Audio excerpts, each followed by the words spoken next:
Hello friends, welcome to honey GS classes. March 16-17, 2022 daily current affairs Hindu, Eenadu, Indian Express, పిఐబిలో వచ్చిన important articles మనకు ఇవి ఉన్నాయి. ఎక్కువ అంశాలు but very important controversy issues ఎక్కువ ఉన్నాయి. తెలంగాణ అంశం ఎక్కువ ఉంది. తెలంగాణ నుంచి 2 పర్సన్స్ ఉన్నారు. తర్వాత 2 వివాదాస్పదమైన అంశాలు ఉన్నాయి. ఈ 111 జీవోని ఎత్తివేస్తామని చెప్పేసి అసెంబ్లీ సాక్షిగా కేసీఆర్ అనౌన్స్మెంట్ చేయడం జరిగింది. దీన్ని water man Rajendra Singh, Indian water man గా పిలిచే రాజేంద్ర సింగ్ దీన్ని ఖండిస్తాడు. తర్వాత పర్యావరణవేత్తలు కూడా ఈ 111 జీవోని ఎత్తివేస్తే హైదరాబాద్కి ముప్పు అని చెప్పేసి ఆ జీవో ఎందుకు వచ్చింది అని చెప్పేసి మనం డిస్కస్ చేయాల్సి ఉంటుంది. సుప్రీంకోర్టు ఏమని చెప్పింది అని కూడా దీని మీద. ఇంకోటి, ఈ కాగ్ రిపోర్ట్ అనేది అసెంబ్లీకి సబ్మిట్ చేయడం జరిగింది. అందులో ఏమున్నదంటే ఈ తెలంగాణ ప్రభుత్వం అనేది 2019-20 ఇయర్లో బడ్జెట్ సమర్పణ చేస్తుంది. లోటు రెవెన్యూ ఉన్నది, పరిమితికి మించి అప్పులు చేయడం జరిగింది. తర్వాత ఈ శాసనసభ అనుమతి లేనిదే ఖర్చులు చేయడం జరిగిందని చెప్పేసి రిపోర్ట్ ఇవ్వడం జరిగింది. సో కాగ్ రిపోర్ట్ ఎలా ఉంటుంది, ఆ కాగ్ ఎవరని చెప్పేసి మనం డిస్కస్ చేయాలి. నెక్స్ట్, ఈ ఇంపార్టెంట్ డేస్లో చూస్తే కంబ్యాట్ ఇస్లామోఫోబియా అని చెప్పేసి ఈ ఐక్యరాజ్య సమితి జనరల్ అసెంబ్లీ అనేది ఈ మార్చి 15 అనౌన్స్మెంట్ చేయడం జరిగింది. కన్స్యూమర్ రైట్స్ డే కూడా మార్చి 15. నేషనల్ వ్యాక్సినేషన్ డే మార్చి 16. ఈ 3 దినాలు మనము ఆ థీమ్స్ ఏంటి అని చెప్పేసి ఎందుకు దాన్ని కండక్ట్ చేస్తున్నామో నేర్చుకోవాల్సి ఉంటుంది. నేషనల్ ఇష్యూ చూస్తే ఆపరేషన్ గంగా మనం డిస్కస్ చేసాం ఒక స్పెషల్ వీడియోలో. ఇప్పుడు ఏంటి అంటే నిన్న పిఐబిలో వచ్చిన అప్డేట్ ఇన్ఫర్మేషన్, ఎంతమందిని తీసుకురావడం జరిగింది, విదేశీయులు ఎవరు ఉన్నారని చెప్పేసి. RIMC అని చెప్పేసి Rashtriya Indian military college 100 years పూర్తి చేసుకుంది, మనం డిస్కస్ చేసాం. బట్ ఒక అప్డేట్ ఏంటి అంటే పిఐబి ప్రకారము తొలిసారిగా మహిళలకు కూడా ఒక 5 చిల్డ్రన్స్కి ఈ ప్రవేశం కల్పించడము జరిగింది. వెరీ ఫస్ట్ టైం ఈ 100 ఇయర్స్లో. అక్వేరియం అంటే కర్ణాటక ప్రభుత్వం చేపట్టిన water data bank, very first time in India. Rejuvenate 13 rivers, ఒక 13 నదుల పునరుద్ధరణ కార్యక్రమం అనేది సెంట్రల్ గవర్నమెంట్ చేపట్టింది. 2 శాఖల కలయిక ప్రోగ్రామ్ అది. ఎందుకు అని చెప్పేసి చైర్ ఆఫ్ ఎక్సలెన్స్ అనేది కొత్తగా సృష్టించబడ్డ పదవి ఈ సిడిఎస్ బిపిన్ రావత్కి స్మృతిగా. కోవిడ్ డెత్ అనేది మనకి ఇటీవల Lancet London weekly general science పత్రిక లాన్సెట్ ప్రకారం 40 lakhs ఎబోవ్ ఉంటే ఇండియా నిన్న అఫీషియల్గా ఒక ప్రశ్నకి లోక్సభ ప్రశ్న క్వశ్చన్ అవర్లో ఈ 5.15 lakhs అని చెప్పేసి మహారాష్ట్ర ఎక్కువ చనిపోయిందని చెప్పేసి రిపోర్ట్ ఇవ్వడము జరిగింది. ఓఆర్ఓపి మీద సుప్రీంకోర్టు తీర్పు, 1 rank 1 పెన్షన్ మీద సుప్రీంకోర్టు అనేది తీర్పు ఇవ్వడం జరిగింది. సో 1 rank 1 పెన్షన్ అంటే ఏంటి అని చెప్పేసి. సైన్స్ అండ్ టెక్నాలజీ, ఈ రాజాచారి తొలిసారిగా ఈ ఇండియన్ స్పేస్ సెంటర్లో ఈ స్పేస్ వాక్ చేయడము జరిగింది. ఫ్రమ్ ఇండియా సంతతి, వెరీ ఫస్ట్ టైం. ఎన్టీబీ అనేది టీబీ రోగానికి కొత్త వ్యాక్సిన్. ఇటీవల మనకి బీసీజీ ఉన్నది ఇంతకుముందు, ఇది కొత్త వ్యాక్సిన్ అనేది స్పెయిన్ తోని ఈ భారత్ బయోటెక్ కలిపి తయారు చేస్తుంది. రామ్ ప్రసాద్ బిస్మిల్, ఒక పడవ, ఒక నౌక, అది ఈ బ్రహ్మపుత్ర నదిలో 90 మీటర్ల పొడవున ప్రయాణం చేసింది. అంటే 90 మీటర్ల పొడవున్న నౌక ప్రయాణం చేసింది. సో అతిపెద్ద పడవగా మనం దీన్ని చెప్పుకుంటాం. రామ్ ప్రసాద్ బిస్మిల్ అని చెప్పేసి మనకి మోడర్న్ ఇండియా హిస్టరీలో వస్తుంది మరి ఇతని పేరు. అపాయింట్మెంట్ చూస్తే ఈ రాజ్యలక్ష్మి ఒకటి, వికాస్ రాజు అని చెప్పేసి తెలంగాణ రాష్ట్ర ఎన్నికల ప్రధాన అధికారి. ఎన్నికల కమిషనర్ వేరు, ఎన్నికల ప్రధాన అధికారి వేరు, రెండింటి డిఫరెన్స్ ఏంటి అని చెప్పేసి మనం తెలుసుకోవాలి. ఇండియన్ పాలిటీలో ఈ రాజ్యాంగబద్ధ సంస్థలు వెరీ ఇంపార్టెంట్. కన్ఫ్యూజ్ ఎక్కువ కావచ్చు అక్కడ.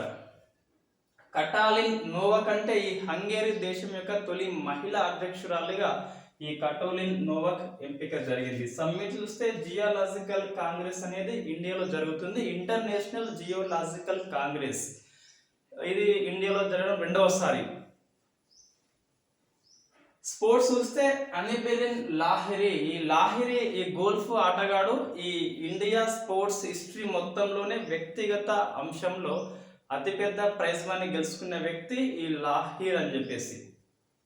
ఇంతకుముందు విశ్వనాథన్ ఆనంద్ ఉండేది, ఇప్పుడు లాహిరి రికార్డు చేయడం జరిగింది. రోహిత్ శర్మ, సో మనకి ఈ T20 అండ్ వన్డే అండ్ టెస్టులకి వెరీ ఫస్ట్ కెప్టెన్, అన్ని సిరీస్లు క్లీన్ స్వీప్ చేస్తాడు, ఒక మ్యాచ్ కూడా ఓడిపోకుండా.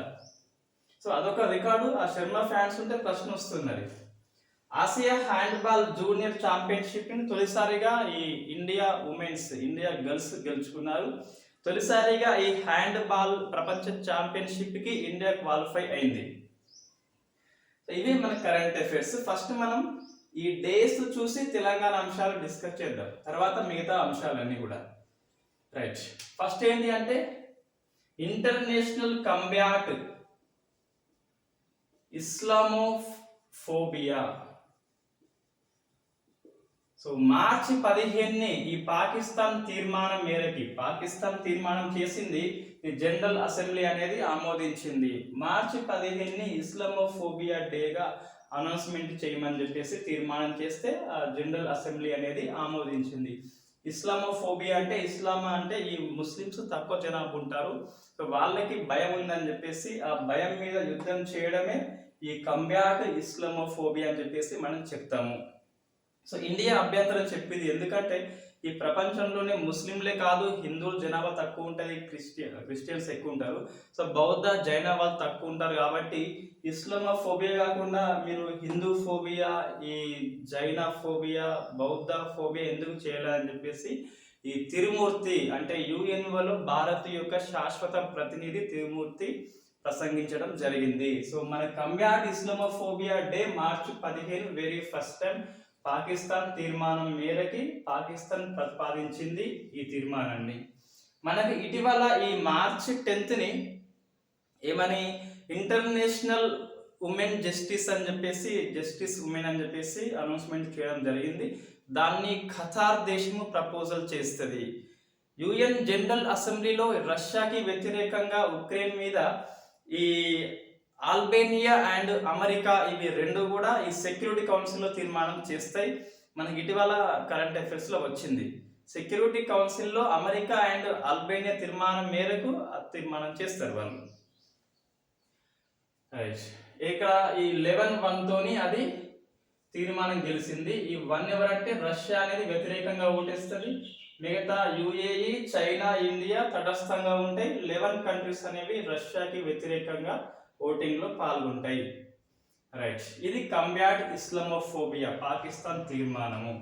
నెక్స్ట్ ఇదే మార్చి 15 ఈ ఇంటర్నేషనల్ కన్స్యూమర్ రైట్స్ డే అంటే అంతర్జాతీయ వినియోగదారుల హక్కుల దినంగా ఈ మార్చి 15ను సెలబ్రేట్ చేస్తారు. ఈ థీమ్ ఏంటి అంటే, దీనికి థీమ్ ఏం లేదు, ఇస్లామోఫోబియా పోవాలని చెప్పేసి ఆ మైనారిటీ వర్గాలకి రక్షణ కల్పించాలని చెప్పేసి తీర్మానం. ఇక్కడ థీమ్ ఏంటి? సో థీమ్ మనం గుర్తుపెట్టుకోవాలి compulsory, fair digital finance. So fair digital finance పేరుతో థీమ్ అనేది ఈ 2022 మార్చి 15 కన్స్యూమర్ ప్రొటెక్షన్ డేకి ఉంచారు.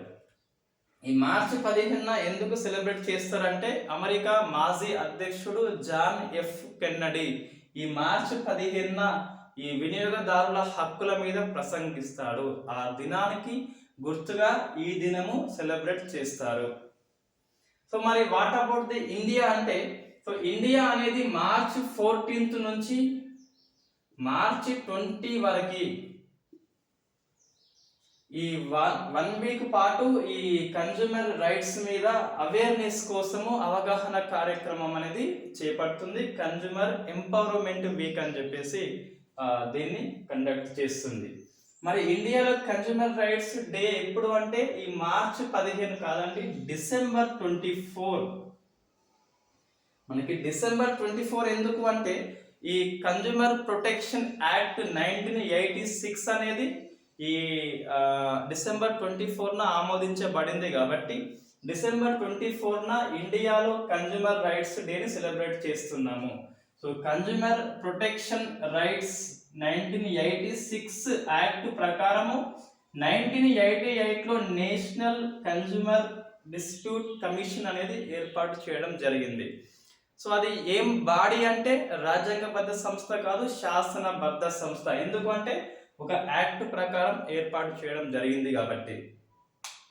ఒక ప్రశ్న వచ్చింది ఇంతకుముందు యూపీఎస్సీ ప్రిలిమ్స్లో, ఈ నేషనల్ కన్జ్యూమర్ డిస్ప్యూట్ కమిషన్ అనేది ఒక క్వాజీ జ్యుడిషియల్ బాడీ అని చెప్పేసి మనం చెప్తాము.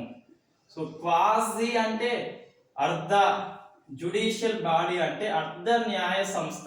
ఎందుకు అంటే అది ఇన్వెస్టిగేషన్ చేస్తుంది.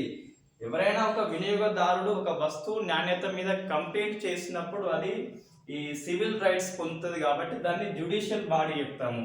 అది కోర్టు కాదు కాబట్టి క్వాజీ జ్యుడిషియల్ బాడీ అని చెప్పేసి చెప్తాము. ఎగ్జాంపుల్, ఈ పార్లమెంట్ కూడా క్వాజీ జ్యుడిషియల్ బాడీగా పనిచేస్తుంది. ఎప్పుడు అంటే ఈ సుప్రీంకోర్టు, హైకోర్టు న్యాయమూర్తుల తొలగింపు సమయంలో పార్లమెంట్ ఒక కమిటీ నియమించుకుంటుంది ఇన్వెస్టిగేషన్ చేసేందుకు. కాబట్టి so quasi judicial body parliament ఎప్పుడు పనిచేస్తుంది అంటే సుప్రీంకోర్టు, హైకోర్టు జడ్జెస్ తొలగింపు సమయంలో ఈ సిఏజీ కాగ్ అనే పదవి తొలగింపు సమయంలో కూడా పనిచేస్తుంది.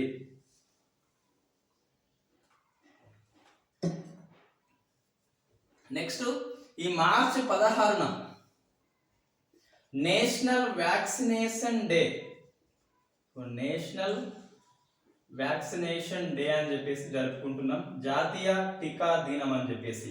ఆ టీకా ఎందుకు అంటే ఈ మార్చి 16, 1995న తొలిసారిగా ఈ ఓరల్ పోలియో వ్యాక్సిన్ అనేది ఇవ్వడం జరిగింది.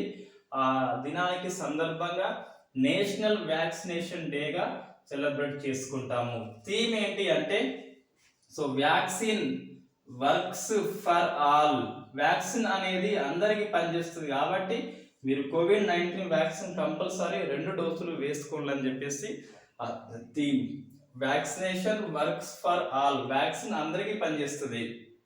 ఈ వ్యాక్సిన్ ని విభేదిస్తూ ఇటీవల ఈ ఆస్ట్రేలియా ఓపెన్ నుంచి బయటకు పోయింది మనకి సెర్బియా యోధుడు జకోవిచ్ అని చెప్పేసి. రైట్, ఇది మనకి వ్యాక్సినేషన్ డే అని చెప్పేసి. ఇదే మార్చి 16 అంటే నిన్న ఈ 12 నుంచి 14 ఇయర్స్ వాళ్ళకి ఈ కోవిడ్-19 వ్యాక్సిన్ అయినటువంటి కోర్బోవాక్స్ అనేది ఇవ్వడం జరిగింది. సో నాట్ ఇతర వ్యాక్సిన్ తీసుకోవద్దు, కేవలం 12 నుంచి 14 ఇయర్స్ 2008 అండ్ 9, 10 బార్న్ చిల్డ్రన్స్ ఎవరైతే ఉన్నారో వాళ్ళకి ఇచ్చే వ్యాక్సిన్ ఏంటి అంటే కోర్బోవాక్స్ మాత్రమే ఇస్తున్నారు. ఇష్టం వచ్చింది ఇవ్వద్దు. దీన్ని బయాలజికల్ ఈ సంస్థ తయారు చేస్తుంది, హైదరాబాద్ బేస్ లో ఉంటది. ఈ సంస్థ యొక్క అధినేత ఈ మహిమ దాట్లకి ఈ బయో ఏషియా సమ్మిట్ లో బజాజ్ మెమోరియల్ అవార్డు అనేది ఇవ్వడము జరిగింది. అదే Bajaj memorial life time achievement award అంటే బిపి ఆచార్యకి ఇవ్వడం జరిగింది. కరెంట్ అఫైర్స్ మనకు వస్తుంది. రైట్, 15 నుంచి 17 ఇయర్స్ వాళ్ళకి ఇచ్చే వ్యాక్సిన్ కోవాక్సిన్. సో కోవాక్సిన్ అని చెప్పేసి భారత్ బయోటెక్ తయారు చేస్తుంది. ఇవి అంటే ఈ 12 నుంచి 17 ఇయర్స్ వాళ్ళకు మనం పర్టికులర్ గా ఇదే వ్యాక్సిన్ ఇవ్వాలని కోవిడ్-19 ప్రోటోకాల్లో ఐసిఎంఆర్ అనేది రూపొందిస్తుంది. జనరల్ గా మనకి ఒక వ్యాక్సిన్ ఆమోదించేది ఎవరంటే DCGI, drug control general of India అని చెప్పేసి.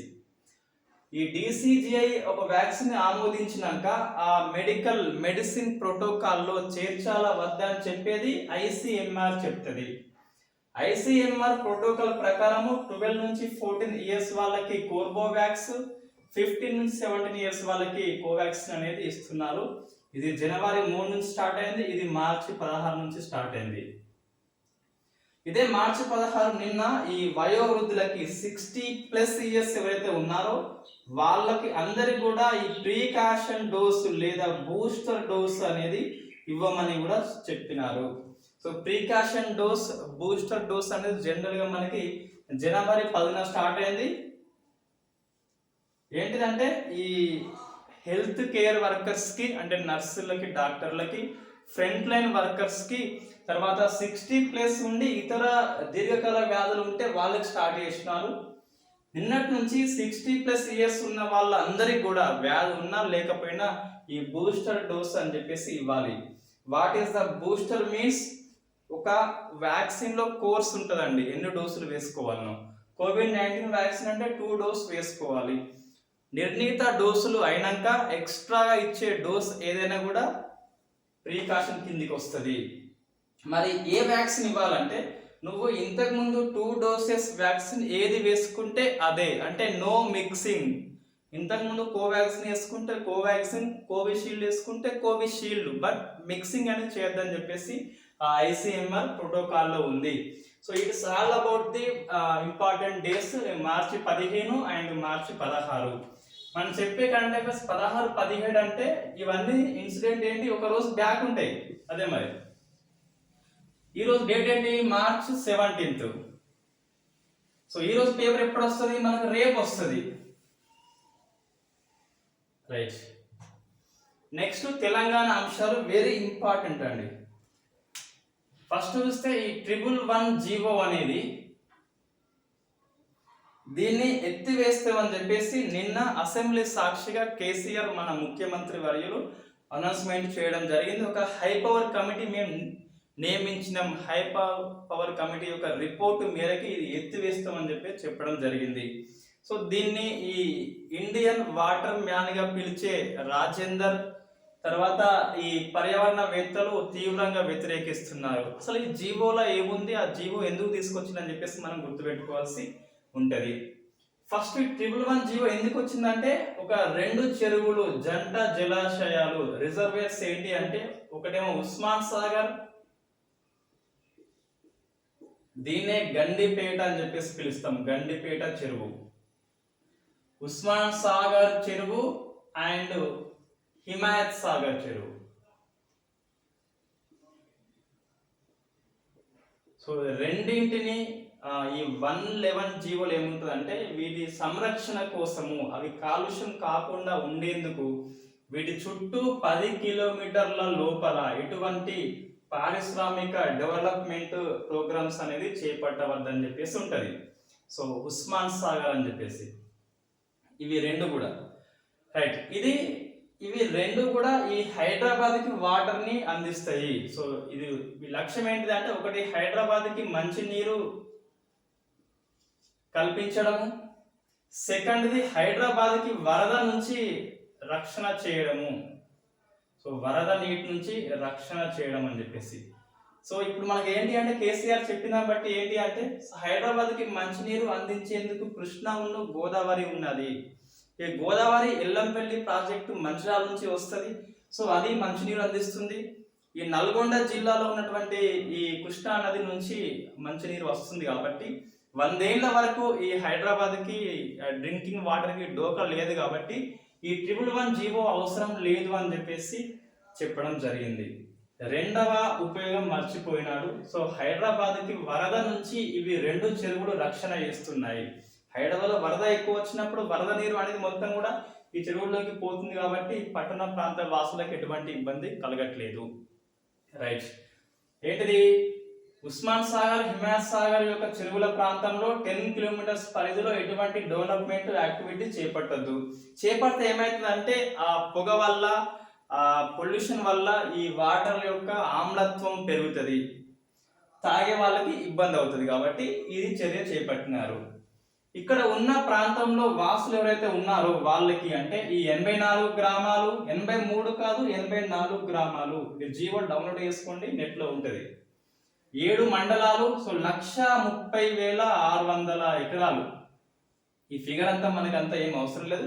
సుమారుగా 1.30 lakhs ఎకరాస్ అనేది ఇక్కడ ఆధీనంలో ఉన్నదని చెప్పేసి నేను చెప్పడము జరిగింది. ఈ ప్రాంతంలో నివాసం ఉంటున్నారంటే ఎస్, నివాసం ఉంటున్నారు. వాళ్ళు కేవలం 90% భూమిలో వ్యవసాయం చేపట్టుకోవచ్చు, లేదా తోటల పెంపకము. ఈ 2 కాకుండా మిగతా ఏ పని కూడా చేయొద్దు. కాబట్టి ఈ ప్రాంత వాసులు జీవో ఎత్తివేత కోసము చూస్తున్నారు.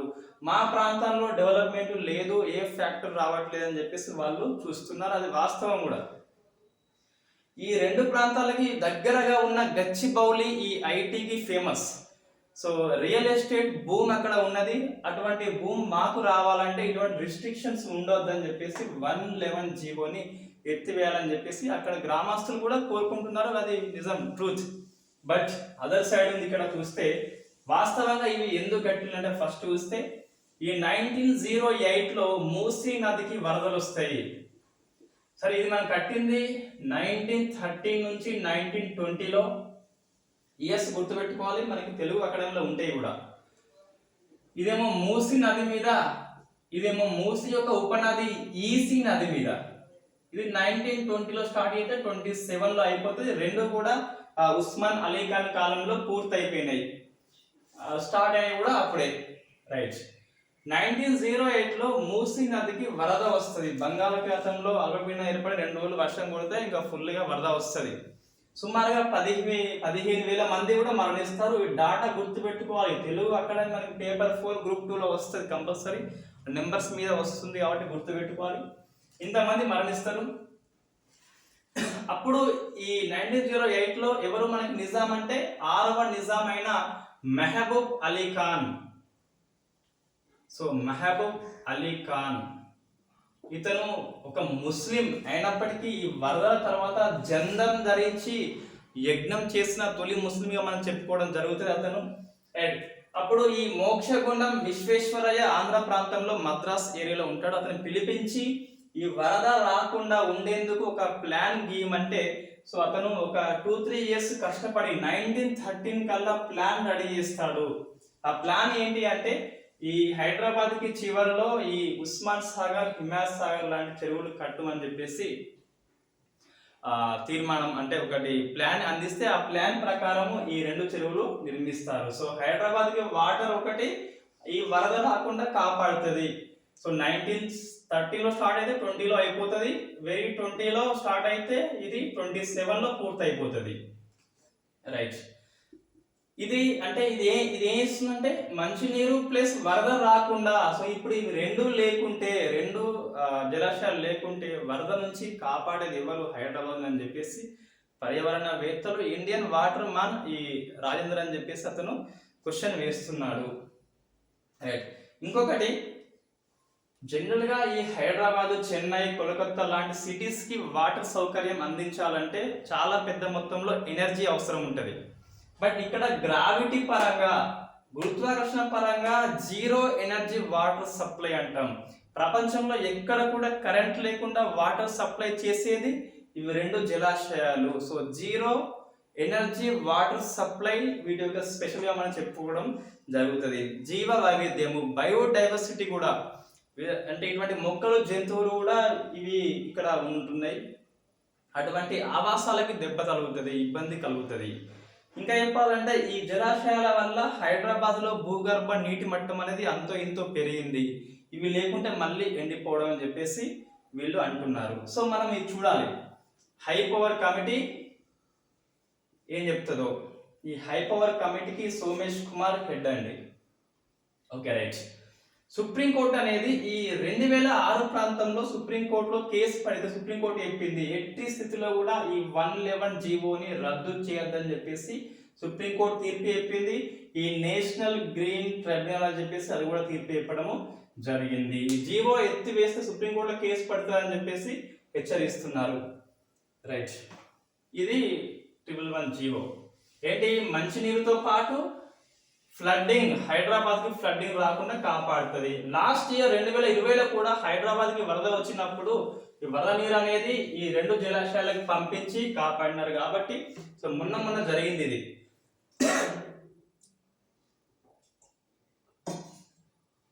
ఈ ఉస్మాన్ సాగర్ ఉన్న ఏరియా అనేది ఒకప్పుడు మొత్తం గుట్టలండి. ఆ బాంబులు పెట్టి పేల్చేసి దాన్ని ప్లేన్ గా మార్చినారు. ఆ గుట్టల్ని మొత్తం పేల్చేసి ఒక చెరువు కట్టినారు అప్పుడు.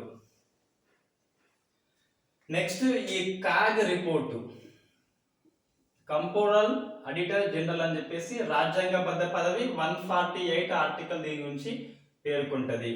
సో రాజ్యాంగబద్ధ పదవుల్లో ప్రమాణ స్వీకారం చేసే ఏకైక వ్యక్తి ఎవరు అంటే ఈ కాగ్ అని చెప్పేసి మనం చెప్పొచ్చు. ఈ అంబేద్కర్ ఏమంటాడు అంటే ఈ రాజ్యాంగం సృష్టించిన అన్ని పదవులకెల్లా అత్యంత ముఖ్యమైన పదవి ఏంటిదంటే కాగ్ అని చెప్పేసి చెప్పిండు అంబేద్కర్. ఓకే, కాగ్ ఏమన్నదంటే ఈ రాష్ట్ర అసెంబ్లీని ఉద్దేశించి 2019, 20, 2020, 2021 ఈ లాస్ట్ ఇయర్ ఇది ప్రవేశపెట్టాలి, బట్ కరోనా కారణంగా ప్రవేశపెట్టలేదు. ఈ 2 years బడ్జెట్ ని రివ్యూ చేస్తుంది, ఎడిట్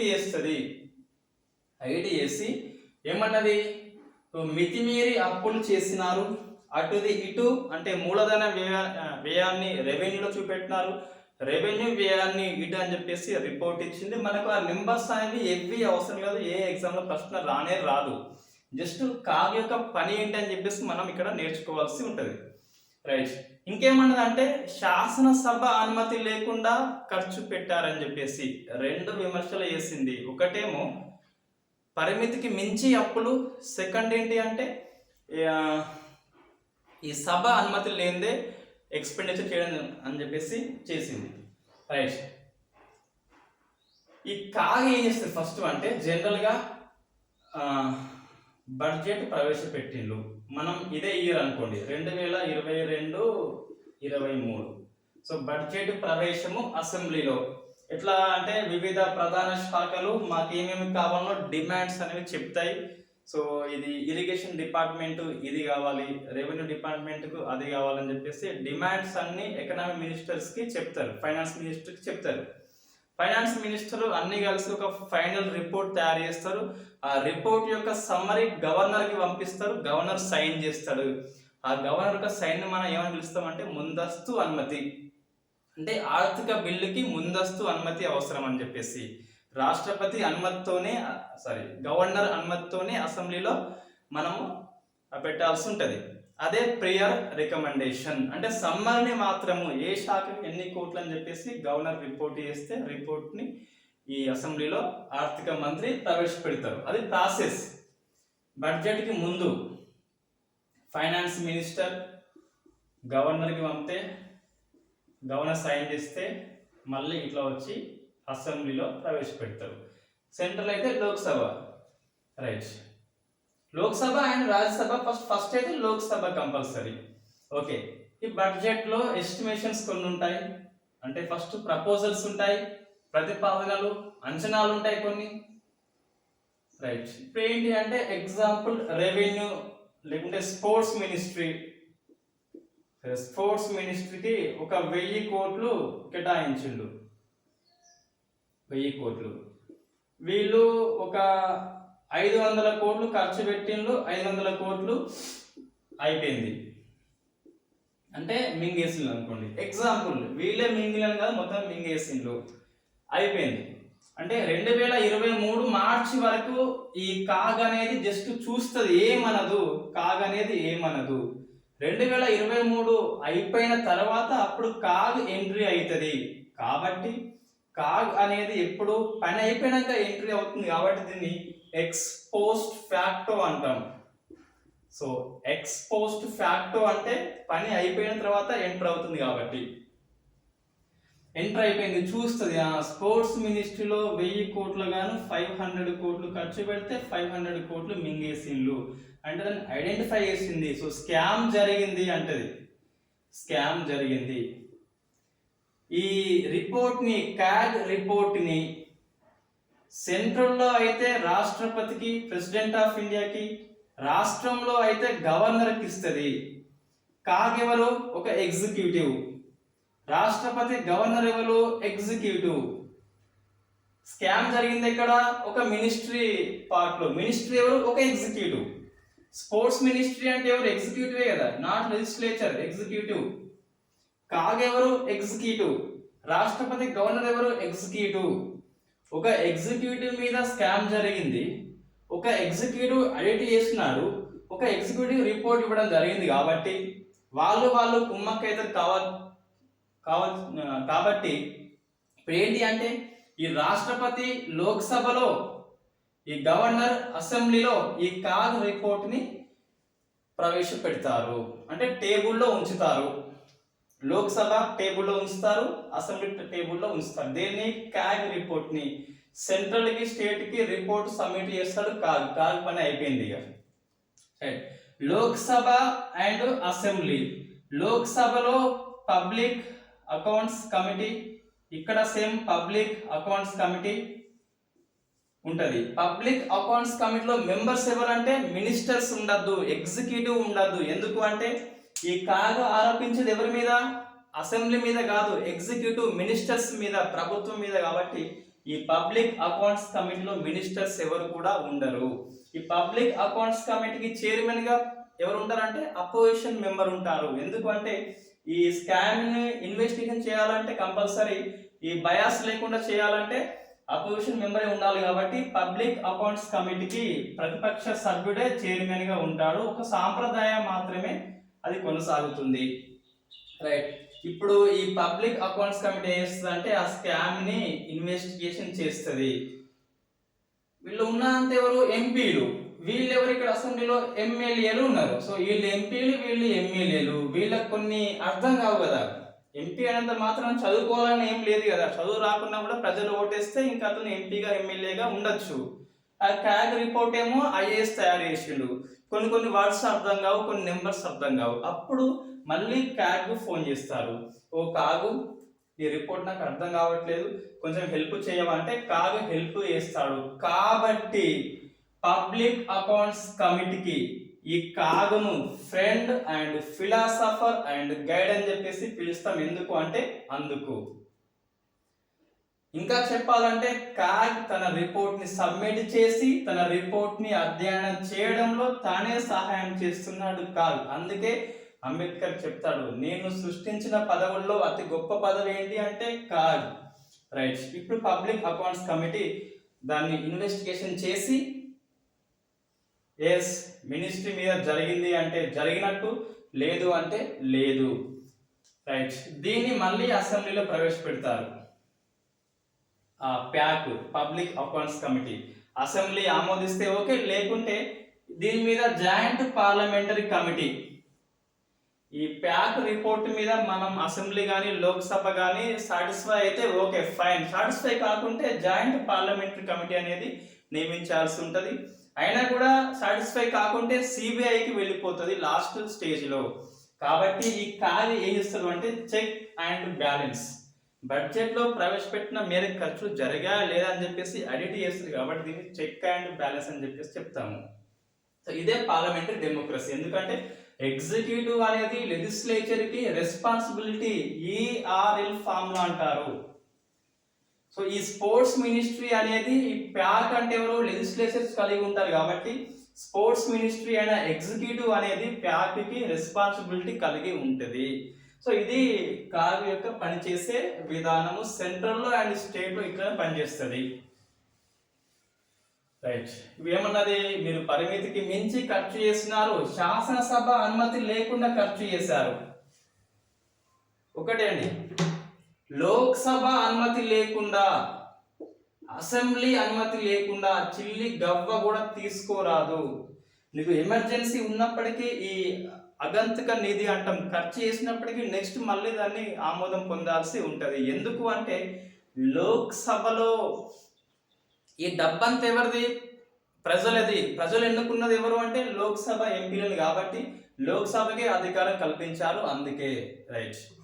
సభ ఆమోదం లేనిదే ఏ ఒక్క రూపాయి కూడా ఖర్చు చేయడానికి వీలు లేదు. సో నెక్స్ట్ నేషనల్ ఇష్యూ వస్తే ఆపరేషన్ గంగా.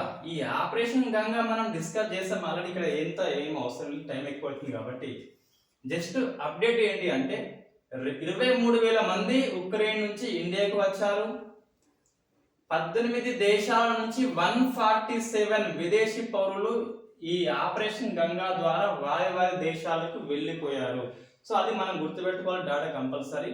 రెడ్ క్రాస్ సంస్థ దీనిలో హెల్ప్ అని చెప్పేసి చెప్పడం జరిగింది. రైట్. ఇది operation Ganga. Next RIMC, Rashtriya Indian military college ఇటీవల 100 ఇయర్స్ పూర్తి చేసుకుంది మార్చి 13 నాటికి. 1922లో ఈ వేల్స్ యువరాజు ఇండియాకి వచ్చినప్పుడు దీన్ని ఎస్టాబ్లిష్ చేస్తాడు. అప్పుడు రాయల్ ఇండియా అని చెప్పేసి పేరు ఉంటే ఇప్పుడు దీన్ని రాష్ట్రీయ ఇండియాగా పేరు మార్చినారు. ఇంతవరకు ఓన్లీ బాయ్స్ కి మాత్రమే ప్రవేశం ఉంటే తొలిసారిగా ఒక 5 గర్ల్స్ కి ఇచ్చినారట. సో 5 గర్ల్స్ మనం గుర్తుపెట్టుకోవాల్సి ఉంటుంది, వెరీ ఫస్ట్ టైం అని చెప్పేసి. Next aquarium. ఇది కర్ణాటకలో ప్రారంభించిన ఒక వాటర్ డాటా బ్యాంక్. ఇటువంటి water data bank very first time in India కాబట్టి మనం గుర్తుపెట్టుకోవాలి. ఎక్కడ అంటే కర్ణాటకలో. ఇది ఏం చేస్తుంది అంటే వాటర్ సోర్స్ ఎక్కడెక్కడ ఉందో అది డాటాని స్టోర్ చేస్తుంది, అదే వాటర్ డాటా బ్యాంక్ అని చెప్పేసి అక్వేరియము. నెక్స్ట్ 13 నదుల పునరుద్ధరణ కార్యక్రమం అని చెప్పేసి 19,300 కోట్లతోని దీన్ని స్టార్ట్ చేస్తున్నది ఇండియా ప్రభుత్వం. అందులో తెలంగాణ నుంచి గోదావరి ఉన్నది, కృష్ణా ఉన్నది, ఇవి రెండు మనం గుర్తుపెట్టుకోవాలి. ఇందులో ఏముంటది అంటే ఈ నదుల చుట్టూ మొక్కలు పెంచుతారు. మొక్కలు పెంచితే వాతావరణం మంచిగా అయ్యి భూగర్భ జలం అనేది పెరుగుతుంది. భూగర్భ జలం పెరిగితే నదుల కోత అనేది ఉండదు. సో అటవీ ప్రాంతాన్ని పెంచడం ద్వారా నదులని కాపాడడం అని చెప్పేసి ఈ స్కీమ్ యొక్క ఉద్దేశము. ఈ నదుల చుట్టూ మొక్కలు పెంచుతారు, భూగర్భ జలం అనేది పెరుగుతుంది, నదుల కోత అనేది ఉండదు. అంటే ఏంటి, అటవీ ప్రాంతం యొక్క విస్తీర్ణం పెంచడము ద్వారా ఈ రివర్స్ ని ప్రొటెక్షన్ చేయడం అని చెప్పి చెప్తున్నాము. ఎన్ని 13, తెలంగాణ నుంచి గోదావరి కృష్ణ అనేటివి ఉన్నాయి. Next chair of excellence. ఇది కొత్త పదం అండి, ఎక్సలెన్స్. ఇది ఏంటిదంటే యుఎస్ఐ అని చెప్పేసి ఉంటది, United service of institution of India అని చెప్పేసి. ఈ త్రివిధ దళాల్లో ఎవరైతే ఇంతకుముందు మేధాశక్తి ఎక్కువ ఉన్నదో వాళ్లకు కొత్త పదవిని సృష్టించిండ్రు, చైర్ ఆఫ్ ఎక్సలెన్స్ అని చెప్పేసి. ఆ ట్రై సర్వీస్ లో ఉన్న గొప్ప వ్యక్తుల్ని ఈ చైర్ ఆఫ్ ఎక్సలెన్స్ గా ప్రకటిస్తారు. ఈ చైర్ ఆఫ్ ఎక్సలెన్స్ అనేది ఈ సిడిఎస్, మన మాజీ సిడిఎస్ బిపిన్ రావత్ మరణించాడు. సో ఈ బిపిన్ రావత్ యొక్క జ్ఞాపకార్థంగా చైర్ ఆఫ్ ఎక్సలెన్స్ ని సృష్టించారు. ఇతనికి 5 lakhs ఇస్తారు. So first chair of excellence మనకి బికే శర్మ అండి. బికే శర్మ ఒక చెక్ అయితే 5 lakhs ఇస్తారు. ఈ 5 lakhs చెక్ ఇచ్చింది ఎవరంటే మన ఆర్మీ చీఫ్ నరవాణే అని చెప్పేసి. సో చీఫ్ ఆఫ్ ఎక్సలెన్స్ అనే పదవి అది. దేనిలో ఉంటాడంటే ఈ యుఎస్ఐ లో ఉంటాడు. ఆర్మీలో కానీ ఆర్మ్డ్ సెక్టార్ లో కానీ వివిధ రంగాల్లో నిష్ణాతులు అయిన వ్యక్తులని నియమిస్తారు చీఫ్ ఆఫ్ ఎక్సలెన్స్ గా. Next Covid death. మనకి ఇటీవల ఈ London weekly science general Lancet అనేది 40 lakhs అని చెప్పి చెప్పడం జరిగింది. బట్ నిన్న లోక్సభలో మంత్రి ప్రకారము 5.15 lakhs మాత్రమే కోవిడ్ డెత్ ఇన్ ఇండియా. అందులో ఫస్ట్ అయితే మహారాష్ట్ర ఎక్కువ మంది చనిపోయిండ్రు, 1,00,000 వరకు ఎక్కడనే. సెకండ్ కేరళ ఉంటే థర్డ్ అనేది కర్ణాటక అని చెప్పేసి ఓ డాటా అనేది ఇవ్వడం జరిగింది. మనం గుర్తుపెట్టుకోవాలి, కాంట్రవర్సీ కాబట్టి. లాన్సెట్ ప్రకారం 40+, ఇండియా ప్రకారం అఫీషియల్ నెంబర్ 5.15 lakhs అని చెప్పి చెప్తున్నాము. నెక్స్ట్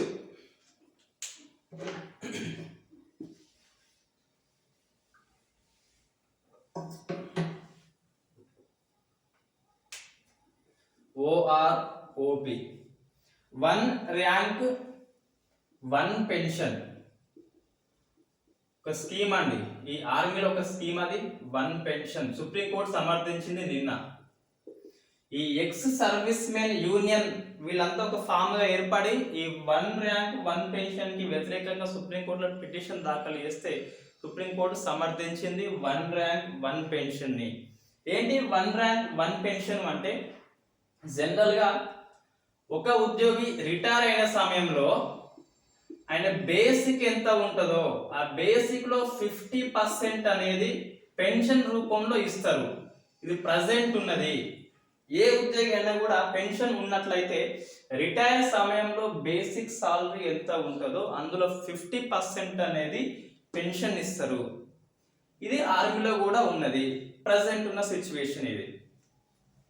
ఈ భగత్ సింగ్ ప్రజెంట్ మహారాష్ట్ర గవర్నర్, 2015లో కాదు, ఎంపీ అతను. సో భగత్ సింగ్ ఈ కోశ్యారి ఇతను కమిటీది. ఈ కమిటీ రిపోర్ట్ ఏంటంటే 1 rank ఒకే ర్యాంకు ఒకే సర్వీస్ కాలం ఉంటే ఒకే రకమైన పెన్షన్ ఉండాలని చెప్పేసి యూనిఫామ్ పెన్షన్ అంటే అందరికీ ఒకే రకంగా ఉండాలి, ఒకే ర్యాంకు ఉన్న వ్యక్తికి ఒకే పదవి కాలంలో ఉంటే గిట్ట ఒకే రకమైన పెన్షన్ ఉండాలి. ఎట్లా చెప్తామంటే ఒక వ్యక్తి 1980 నుంచి 90 వరకు పనిచేశాడు అంటే 10 ఇయర్స్ చేశాడు, జనరల్ అనే పదవి ఒక ర్యాంక్ ఉన్నది. సో 1990లో ఒక 50,000 సాలరీ ఉన్నదండి, బేసిక్ సాలరీ. ఎంత వస్తుంది పెన్షన్? 25,000 వస్తుంది.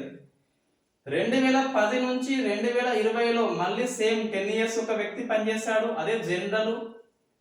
సో టైం పెరిగింది కాబట్టి ఈ పిఆర్సి అని చెప్పేసి ఉంటది, ఆ పిఆర్సి ప్రకారం బేసిక్ ఎంతో పెరిగి ఉంటది. ఓ ₹1,00,000 అనుకోండి, ₹1,00,000 అనుకోండి, ఎంత వస్తుంది? 50,000 వస్తుంది. సో ఇద్దరిది ఒకే ర్యాంకు, ఒకే పదవి కాలము, బట్ డిఫరెంట్ పెన్షన్ వస్తుంది. ఇలా ఉండద్దు అని చెప్పేసి ఒకే ర్యాంక్ కేటగిరీ ఉండి ఒకే సర్వీస్ పనిచేస్తే గిట్ట ఒకే రకమైన పెన్షన్ వస్తుంది వాళ్ళకి. లాభం ఏంటి అంటే దీనివల్ల ఈ ఆర్మీ అనేది ఈ మిలిటరీ సివిలియన్ రెండు పార్ట్స్ ఉంటాయి.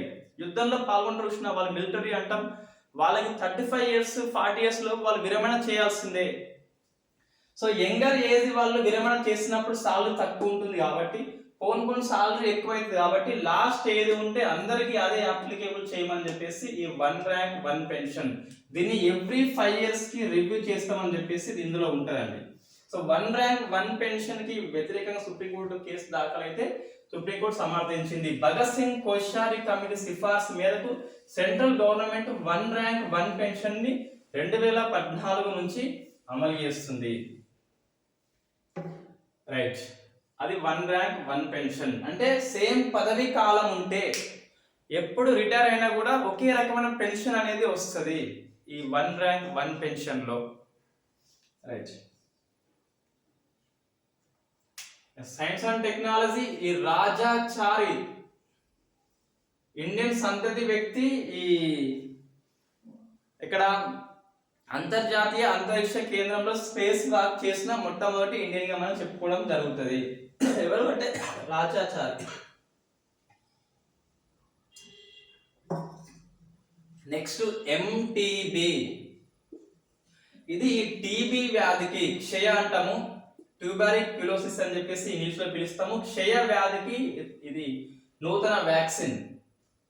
భారత్ బయోటిక్ అనే సంస్థ, ఇది హైదరాబాద్ కేంద్రంగా ఉంటే మనకు తెలుసు ఆల్రెడీ, కోవాక్సిన్ అదే. సో భారత్ బయోటిక్ ఈ సంస్థ ఈ ఎంటీబీ అనే క్షయ వ్యాక్సిన్ ని కనుగొనేందుకు స్పెయిన్ తో ఒప్పందం చేసుకుంది. స్పెయిన్ తో ఒప్పందం అనేది చేసుకోవడం జరిగింది. ఇంతవరకు ఉన్న వ్యాక్సిన్ ఏంటి అంటే మనకి ఈ క్షయ వ్యాధికి BCG అని చెప్పేసి ఉంటది. క్షయ వ్యాధిలో ఎఫెక్ట్ అయ్యేది లంగ్స్ అండి, లంగ్స్ అనేది ఎక్కువ ఎఫెక్ట్ అవుతుంది. ఈ క్షయ రోగము బ్యాక్టీరియా వల్ల వస్తుంది. సో ఇది ఎంటీబీ అని చెప్పేసి 2025 కల్లా ఈ ఇండియాని ఫ్రీ టీబీ ఇండియా చేయాలని చెప్పేసి లక్ష్యము. ఫ్రీ టీబీ ఇండియా, టీబీ లేకుండా చేయాలని చెప్పేసి దాని లక్ష్యము. రైట్, 2030 కల్లా WHO లక్ష్యము ఫ్రీ టీబీ వరల్డ్ కావాలని చెప్పేసి లక్ష్యము. మన ఇండియా 5 ఇయర్స్ ముందే ఉంది, లక్ష్యం ఎంతైనా పెట్టుకోవచ్చు, దాన్ని రీచ్ కావాలని చెప్పేసి చెప్తున్నాము. సో టీబీ గురించి అది ఎంటీబీ అని కొత్త వ్యాక్సిన్ గుర్తుపెట్టుకోండి. స్పెయిన్ తో ఒప్పందం చేసుకుంది భారత్ బయోటిక్ సంస్థ.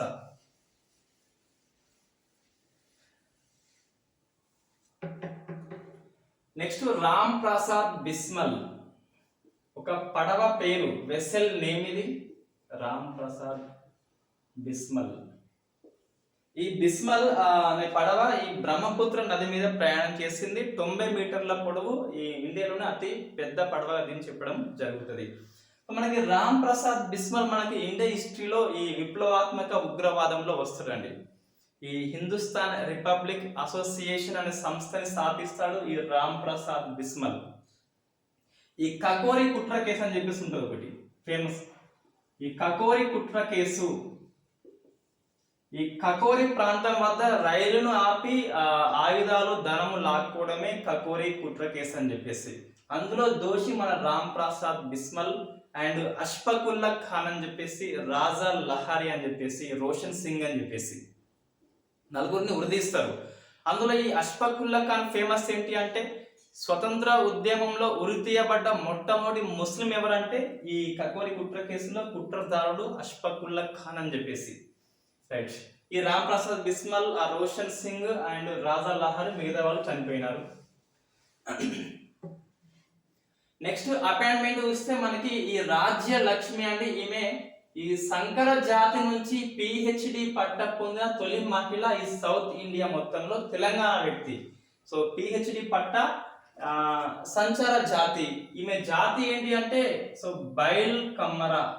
ప్రజెంట్ తెలంగాణలో బైల్ కమ్మర సంచార జాతి కాదు, బీసీలో బీసీఏ అనుకుంటా, బీసీఏలో చేర్చిండ్రు. ఇండియా మొత్తంలో చూస్తే అది సంచార జాతి. సో పిహెచ్డి పట్టా వెరీ ఫస్ట్ టైం రాజ్యలక్ష్మి అని చెప్పేసి గుర్తుపెట్టుకోండి.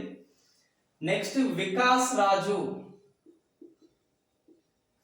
మనకి తెలంగాణ రాష్ట్ర గుర్తుపెట్టుకోవాలి, ఎన్నికల కమిషనర్ కాదు, ఎన్నికల ప్రధాన అధికారి, చీఫ్ ఎలక్టోరల్ ఆఫీసర్. ఇది చాలా మందికి కన్ఫ్యూజ్ అవుతూ ఉంటది. ఎన్నికల కమిషనర్ అంటే మన ఈ స్థానిక సంస్థల ఎన్నికలు ఉన్నప్పుడు కనిపిస్తాడు. ఎన్నికల ప్రధాన అధికారి అంటే అసెంబ్లీ లేదా ఈ పార్లమెంట్ ఎన్నికల్లో కనిపిస్తాడు. సో మనకి వికాస్ రాజ్ అనేది అపాయింట్మెంట్ కావడం జరిగింది. ఎన్నికల కమిషనర్ పార్థసారథి అనుకుంటా. Right, okay. ఏంటి ఇక్కడ ఎన్నికల ప్రధాన అధికారి వేరు, సో ఎన్నికల కమిషనర్ వేరు. సో ఎన్నికల ప్రధాన అధికారి ఎవరు అంటే ఈ సెంట్రల్ చీఫ్ ఎలక్టోరల్ ఆఫీసర్ కి, సెంట్రల్ ఎన్నికల ప్రధాన అధికారికి హెల్ప్ చేసేందుకు అసెంబ్లీ ఎలక్షన్ కండక్ట్ కోసము రాష్ట్రంలో ఉంటాడు. సో ఈ సిఇఓని ఎవరు నియమిస్తారు అంటే కేంద్ర ఎన్నికల ప్రధాన అధికారి ఈ స్టేట్ గవర్నమెంట్ తోని సంప్రదించి నియామకం చేస్తాడు. ఎవరిని? రాష్ట్ర ఎన్నికల ప్రధాన అధికారిని. ఎన్నికల కమిషనర్ని ఎవరంటే గవర్నర్ నియమిస్తాడు. వెరీ ఇంపార్టెంట్, ఇది రెండు డిఫరెంట్ అండి. సో రాష్ట్ర ఎన్నికల ప్రధాన అధికారి అసెంబ్లీ పార్లమెంట్ ఎన్నికలు నిర్వహించేందుకు కేంద్ర ఎన్నికల సంఘానికి హెల్ప్ చేస్తారు. ఇది రాజ్యాంగబద్ధ పదవి కాదు, ఇతనిది కాదు, ఇతను రాజ్యాంగబద్ధ పదవి. ఈ 243K ప్రకారం ఎన్నికల సంఘం ఉంటే మనకు తెలుసు ఆల్రెడీ, స్థానిక సంస్థల ఎన్నికలు కండక్ట్ చేస్తారు. రైట్, వీళ్ళేమో స్థానిక సంస్థలు, వీళ్ళేమో పార్లమెంటు అసెంబ్లీ ఎలక్షన్స్ అనేది కండక్ట్ చేస్తారు. Next Katalin Novak. So Katalin Novak ఈ హంగేరీ రాజధాని బుడాపెస్ట్ మనకి ఇటీవల ఉక్రెయిన్ లో ఆపరేషన్ గంగాలో వార్తల్లో ఉంది అది. రైట్, ఈ కటాలిన్ నోవాక్ ఎవరంటే ఈ హంగేరీ యొక్క తొలి మహిళా అధ్యక్షురాలుగా ప్రెసిడెంట్ గా నియామకం చేయడము జరిగింది. నెక్స్ట్ సమ్మిట్ చూస్తే international geological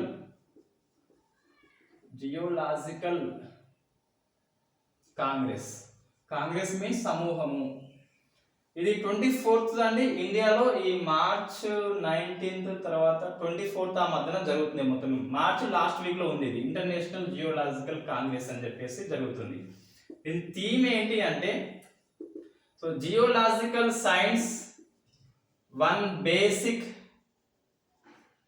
science for sustainable future. Geological one basic science for sustainable future అని చెప్పేసి దాని యొక్క థీమ్. ఈ సమ్మిట్ మొత్తం అయ్యాక మనం దీని గురించి డిస్కస్ చేద్దాం పూర్తిగా డీటెయిల్గా. దాంట్లో ముందు ఇది ఇండియాలో సెకండ్ టైం అండి. సో ఆసియాలో 2 సార్లు ఈ జియోలాజికల్ కాంగ్రెస్ కి హోస్ట్ చేసిన కంట్రీ మన ఇండియా చెప్పుకోవడం జరుగుతుంది. 1964లో సర్వపల్లి రాధాకృష్ణన్ ఉన్నప్పుడు వెరీ ఫస్ట్ టైం జరిగింది. 50 years ప్లస్ అనంతరము మళ్ళీ జరుగుతుంది. So geological science, one basic science for sustainable future అని చెప్పేసి దాని యొక్క థీమ్ అండి. ఇంకా సదస్సు జరగలేదు, మనం ముందే కొంచెం ఈ పిఐబిలో ఉంది కాబట్టి చెప్పేసినాం ఆల్రెడీ. స్పోర్ట్స్ చూస్తే మనకు అనిర్బన్ లాహిరి. సో అనిర్బన్ లాహిరి ఇతను గోల్ఫ్ వ్యక్తి, గోల్ఫ్ ఆడతాడు. ఈ అమెరికా గోల్ఫ్ లో ఇతను సుమారుగా ఎన్ని కోట్లు అంటే మనకి 16 కోట్లు అండి. సో 16.65 కోట్లు. ఈ నెంబర్ మనకు అంతా అవసరం లేదు. సో 16 కోట్లు గెలుచుకున్నాడు. వ్యక్తిగత విభాగంలో ఇంత పెద్ద ప్రైజ్ మనీ రావడం ఇండియన్ స్పోర్ట్స్ హిస్టరీలో వెరీ ఫస్ట్ టైం ఈ అనిర్బన్ లాహిరి అని చెప్పేసి. ఈ గోల్ఫ్ ఆట ఎట్లా ఉంటుంది అంటే గిన్నిసార్లు ఆ పొక్కలపై బాల్ పడాలి, బట్ విత్ ఇన్ లిమిట్స్ టైంలో పడాలి. ఎవరు ఇప్పుడు ఎగ్జాంపుల్ 10 సార్ల బాల్ ఆ హోల్లో వెళ్ళి పడాలి. ఈ 10 సార్లు పడేందుకు ఎన్ని తక్కువ సార్లు అటెంప్ట్ చేస్తే అతను వాళ్ళు గెలిచినట్టు. సో ఇది ప్రైజ్ మనీ 16 కోట్లు. ఇంతకుముందు ఎక్కువ ప్రైజ్ మనీ అంటే మనకి విశ్వనాథన్ ఆనంద్ అని చెప్పేసి. Right, next Rohit Sharma. So ముంబైలో ఐపీఎల్ కెప్టెన్ ఈ రోహిత్ శర్మ రికార్డ్ ఏంటి అంటే ఇప్పుడు ఫుల్ టైం కెప్టెన్ గా ఈ టెస్ట్ మ్యాచ్ అంటాం ఈ 5 డేస్ జరుగుతుంది, వన్ డే మ్యాచ్ అంటాం ఒక రోజు జరుగుతుంది, T20 అంటాం ఈ T20 3 అవర్స్ లో మ్యాచ్ మొత్తం అయిపోతుంది. ఈ మూడింట్లలో కూడా తన ఫస్ట్ కెప్టెన్స్ లో క్లీన్ స్వీప్ అంటే ఎన్ని మ్యాచ్లు ఉంటే అన్ని మ్యాచ్లు గెలుచుకోవడం అని చెప్పేసి పిలుస్తాం. అన్ని మ్యాచ్లు గెలిచిన వెరీ ఫస్ట్ కెప్టెన్ గా రోహిత్ శర్మ మనం చెప్తున్నాం. రైట్, రోహిత్ శర్మ సక్సెస్ అంటే సక్సెస్ స్టిల్, బట్ ఇంకా సవాళ్ళు మనకి ఎదురు కాలేదు. ఎందుకు అంటే అన్ని టెస్టులు కూడా జరిగినాయి స్వదేశంలో జరిగినాయి. ఎస్, స్వదేశంలో. నెక్స్ట్ ఇంగ్లాండ్ ఆస్ట్రేలియా పోతే ఆ కెప్టెన్సీ యొక్క సత్తా మనకి తెలుస్తుంది. నెక్స్ట్ ఈ Asia hand ball junior championship ని ఈ కజకిస్తాన్ లో జరిగింది, ఇండియా గెలుచుకుంది వెరీ ఫస్ట్ టైం. ఈ బాలికలు గెలుచుకున్నారు అండ్ సీనియర్ వాళ్ళు కూడా గెలుచుకున్నారు వెరీ ఫస్ట్ టైం. ఇంకొకటి ఈ జూనియర్ హ్యాండ్ బాల్ ప్రపంచ ఛాంపియన్షిప్ కి ఈ ఫస్ట్ టైం ఇండియా అనేది క్వాలిఫై కావడము జరిగింది. సో ఇది మనకి March 16 and today 17 current affairs. నేను హిస్టరీ క్లాస్ రేపు ఎల్లుండి నుంచి ఇంకా మనకు regular current affairs and regular static portion syllabus ఉంటుంది. Thank you very much.